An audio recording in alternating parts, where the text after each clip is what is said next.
Mhm. Selle tunni teema on funktsioonid ja kõigepealt räägime sellest, mis on funktsioon. Et funktsioon, see on tegelikult sõltuvus, kus üks muutuja sõltub teisest. Ja see muutuja, mis sõltub teisest, see on Y-muutuja, nimetatakse Y. Ja see, mis on ei sõltu, see on X-muutuja. X on sõltumatu, ma siin kirjutan. Me tähistame X-iga sõltumatu muutuja ja see muutuja, mis sõltub X-ist, me tähistame Y-iga.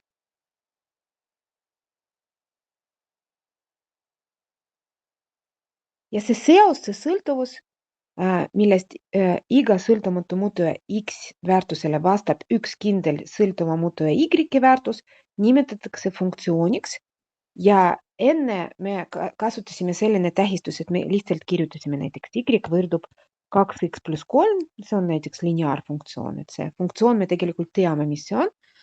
Nüüd me hakkame tähistama niimoodi. Kas Y võrdub F kohal X, loetakse F kohal X, või siis Y võrdub G kohal X, mingi ladina väike tähega tähistatakse funktsioon, see sõltuvus. Siin on mõndad näitised, mis võiks olla funktsioon, näiteks ringi raadius R ja ringi pindala S. Kui te mäletate valem, siis S võrdub pi R ruudus. See on sõltuvus, kus R on sõltumatu muutuja ja S on sõltuv.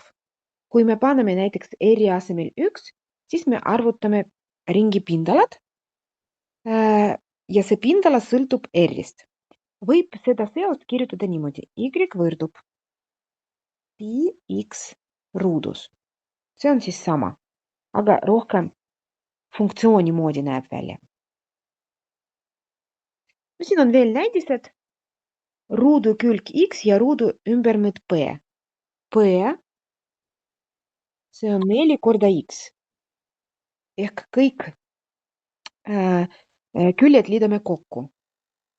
Kui me P asemel paneme näiteks funktsiooni tähistus, siis näeb rohkem välja nagu funktsioon. No, saab siin edasi ka vaadata. Kuidas saab funktsioon olla esitatud? Et kõige tihedamini valimiga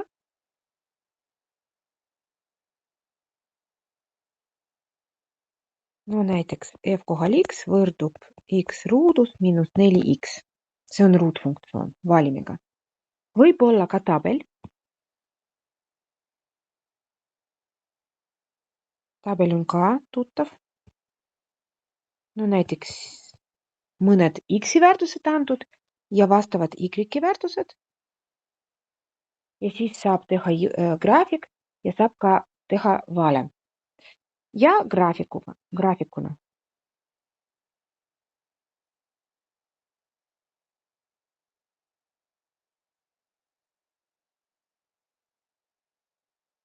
On olemas näiteks graafik. No näitab veel. Graafiku järgi saab ka leida valem ja koostada tabel, kui vaja.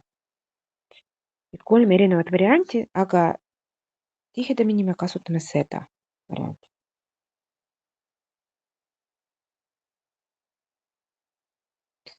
Funktsiooni määramispiirkond, siin mul natukene kinni üks sõna, et funktsiooni määramispiirkonnaks nimetatakse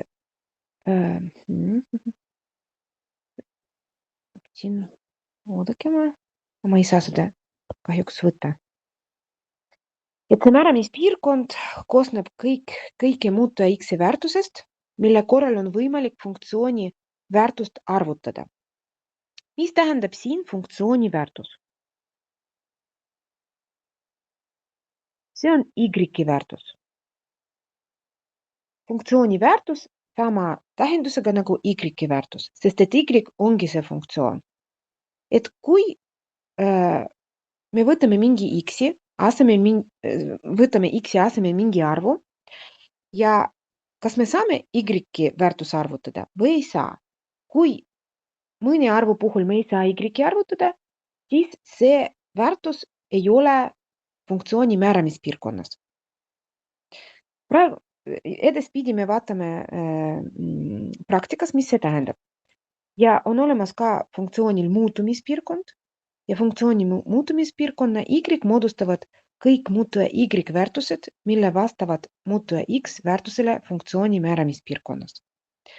No y see väärtuste hulkaga muutumispiirkonnaga me väga palju ei tegele, pigem määramispiirkonnaga tegeleme.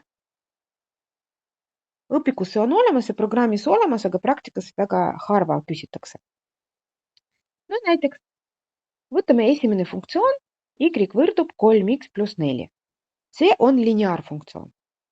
Graafik on ka siin antud ja küsimus on selline, et me leiame selle funktsiooni määramispiirkonna.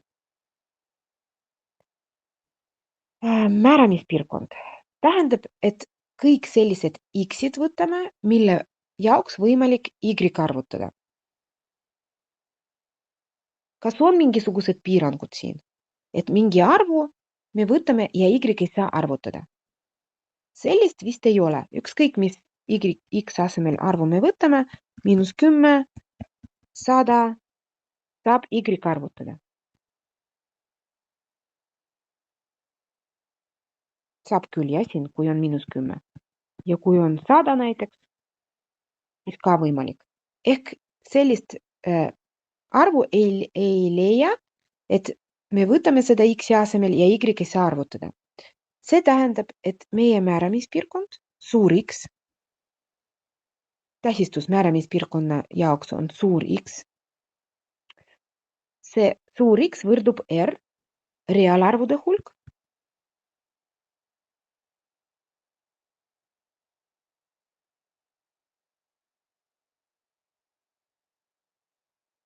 kes ei mäleta, see on 10. klassis alguses oli teema. Või teine variant, kuidas saab seda kirja panna? X võrdub miinus lõpmatusest lõpmatuseni.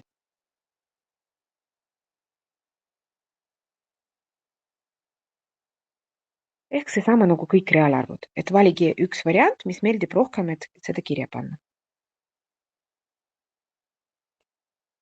Teine funktsioon on ruutfunktsioon. Siin on sama küsimus. Kas on siin piirangud, et on mingisugused sellised arvud, et me võtame x asemel see arv ja ei saa y arvutada? No me võime võtta 0, me võime võtta ükskõik milline negatiivne arv, ükskõik milline positiivne arv. Ehk sellised arvud siin ei ole. Siis määramispiirkond on kõik reaalarvude hulk. Kõik reaalarvud, kõik arvud, mis me teame. Ja seda tegelikult on võimalik ka graafiku järgi vaadata. Kui graafik on selline pidev joon, üks joon, siis määramispiirkond on kõik reaalarvud. Kui graafik koosneb kahest osast või graafikul on mingi algus või mingi lõpp, siis enam ei ole kõik reaalarvud. Ja sellised variandid me ka varsti vaatame. Leiame selle funktsiooni jaoks ka muutumispiirkonda. Y. Kõik võimalikud y väärtused. Seda me võime vaadata graafiku järgi ja kui me näeme, et graafika algab y telje suhtes seal, kus on -10, siis see on muutumispiirkonna esimene väärtus. Ehk muutumispiirkond on arvud alates -10 kaasa arvatud kuni lõpmatuseni. Sest et haarad üles lähevad lõpmatuseni muidugi, jah? Me seda siin ei näe, aga võime ette kujutada. Ma natukene tagasi keeran, et proovime siin ka muutumispiirkonda leida.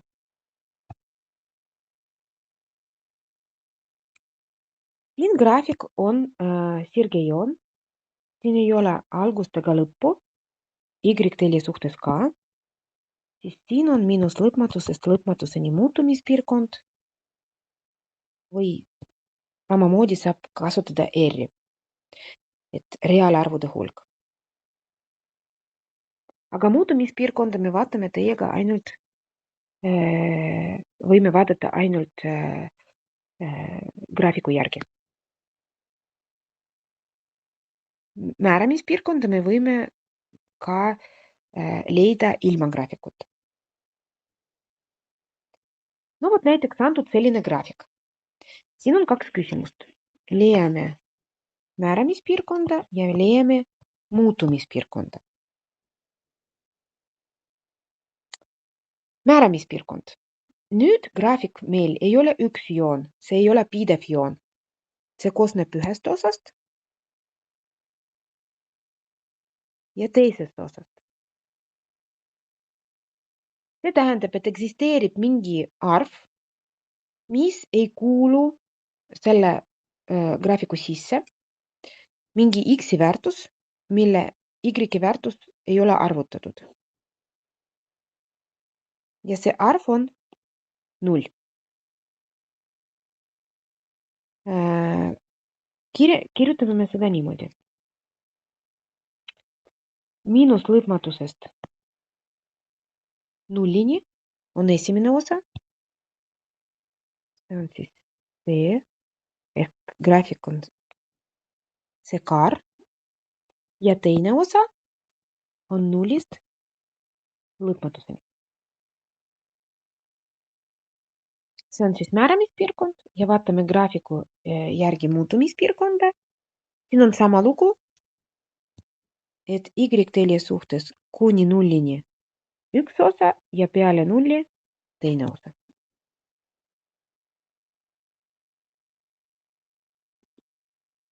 Siin ei saa enam kirjutada, et kõik reaalarvud. Võib soovi korral ka kirjutada niimoodi, et R välja arvatud 0. Aga pigem kasutame ikka seda. No see teine variant on ka võimalus, et kui meeldib rohkem. Liigume edasi.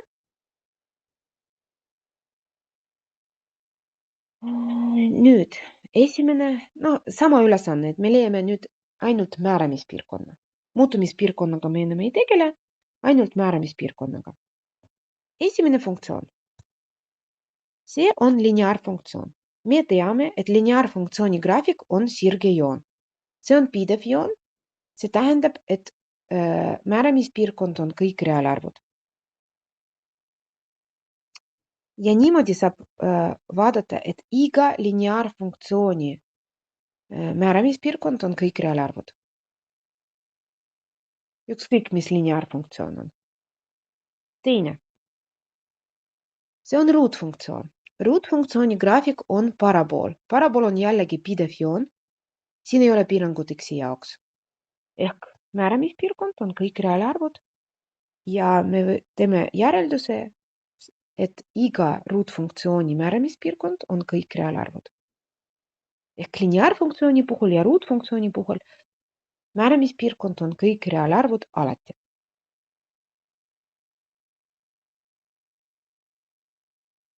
Ja siin on nende graafikud. See on siis esimene ja see oli teine. Et kui me hakkame joonistama, siis nad näevad välja nii.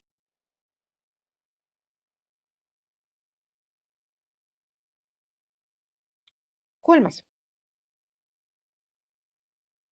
Kolmas funktsioon, see ei ole lineaar ega ruut. Siin võib olla mingisugused piirangud x-i jaoks olemas. Näiteks üks piirang on selline, et ei saa jagada 0-ga. See tähendab meie jaoks, et siin ei saa olla 0. Et x miinus 6 ei saa olla 0. X-i jaoks see tähendab, et x ei saa olla 6. Muidu tekib all 0, aga 0-ga jagada ei saa ja me ei saa arvutada y-i väärtust sel juhul.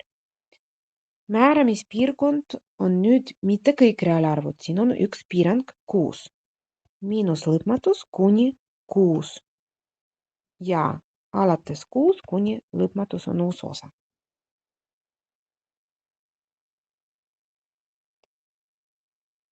4. punkt. Siin on jälle jagatis. Me teame, et nulliga jagada ei saa, ehk see, mis on all, ei saa olla 0. Mis see tähendab x jaoks? Mille puhul x ruudus -4 võrdub 0? Kui x on 2, ehk x ei saa olla 2 ja veel üks väärtus, et x ei saa olla -2, sest et kui -2x, siis jälle tekib seal all 0. Nüüd on kaks piirangut, 2 ja -2 ja kirjutame määramispiirkonda. Esimene tükk lõpmatusest kuni -2. Järgmine -2 kuni 2 ja kolmas 2 kuni lõpmatus.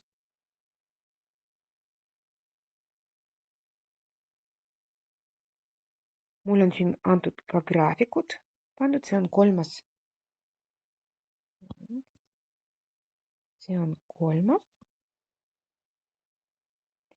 Vaatame kolmanda. Roheline. 6.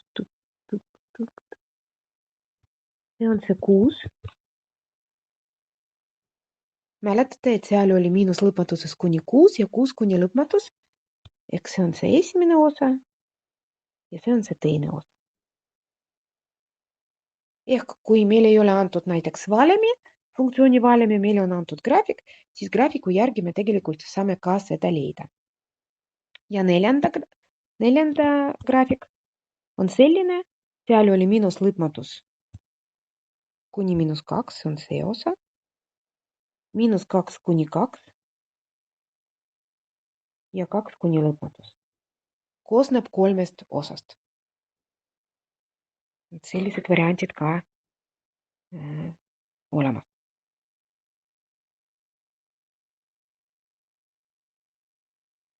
Järgmised. 5.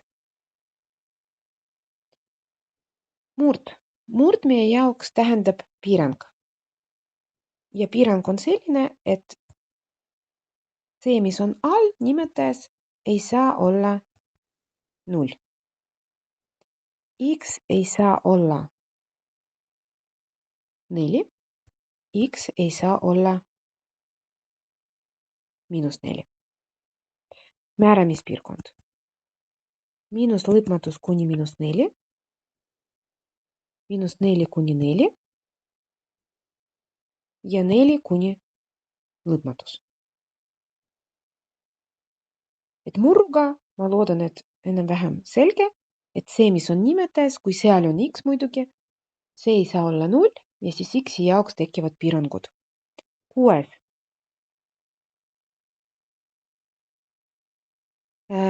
No esimene piirang, mis me näeme, et see, mis on nimetajas, see nimetaja ei saa olla 0. Aga siin on ka teine piirang, sest et ruutjuur me ka igast arvust arvutada ei saa. Me võime arvutada ruutjuur ainult 0-st või positiivsest arvust. Kui sees on negatiivne arv, siis me arvutada seda ei saa.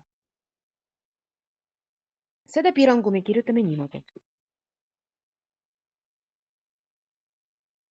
X ruudus pluss 3x suurem võrdne kui 0. Ehk see arv, mis on ruutjuure sees, peab olema positiivne või 0. Ja kuna meil on 2 tingimust, siis me need ühendame loksuluga ja vaatame eraldi üks ja teine. Esimene piirang, siin x ei saa olla 0, muidu 2x on 0. Ja teine piirang, see on võrratus ja see on ruutvõrratus. Ruutvõrratused saab lahendada nii, et esimene variant läbi diskriminanti. Ja, kõik, ma loodan, et oskavad ruutvõrrandid lahendada. Ja selle baasil edasi ruutvõrratus ka. Teine variant, me lahendame mitte kasutades diskriminanti, me võtame x sulgude ette. See on natukene lihtsam, aga see meetod kehtib siis, kui ei ole meil c-d, et vaba liige puudu. siin on nagu pluss 0, jah, see on 0, siis saab kasutada teine meetod ka. Ma praegu seda kasutan siin.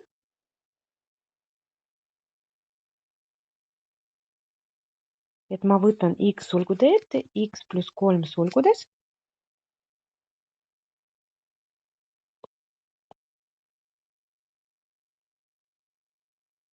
X annab meile 0 ja sulg x pluss 3 annab meile -3 ja need kaks me paneme arvteli peale. Õiges järjekorras, väiksem on vasakul, suurem on paremal. Ja me joonistame parabooli. Parabooli haarad on suunatud ülespoole. Ja võrratuse märk on suurem võrdne kui 0. See tähendab, et me võtame need osad, mis on üleval.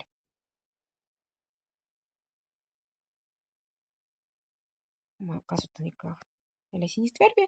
Edasi teeme järeldus. Määramispiirkond on esimene piirkond miinus lõpmatus kuni -3. Kandiline sulg, kuna siin on ka võrdusmärk.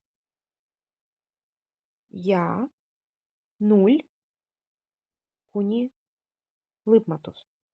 Siin ei saa panna kandiline sulg. Miks? Ma panen ümmargune, sest et meil on ka teine tingimus, et x ei saa olla 0. Kandiline sulg tähendab, et meil on see väärtus kaasa arvatud. Selle vahemiku sees ta on. Aga 0 ei saa olla vahemiku sees, sest et 0 ei ole määramispiirkonnas. Kõik arvud -3-st 0-ni, kus 0 ei ole kaasa arvatud. Või vastupidi, see -3 on määramispiirkonna sees, aga 0 ei ole määramispiirkonna sees. Ja vahel kõik need arvud ei kuulu määramispiirkonda. See ülesanne on päris raske juba. Mul on siin graafikud ka olemas. See on siis selle, see on siis 5. See on 5, see on 6. No 5 on sarnane selle, mis meil oli enne 4. Et 3 osast koosneb graafik kuni -4, -4-st 4-ni ja 4. Aga 6, nii nagu me arvutasime, kuni -3 ja alates 0-st, aga 0 ei ole kaasa arvatud. Et siin on näha, et -3 on kaasa arvatud.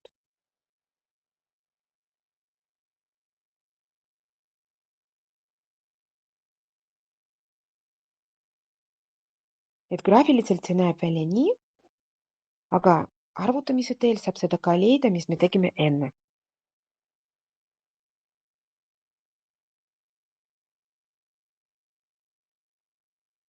Siin on tegelikult kõik juba.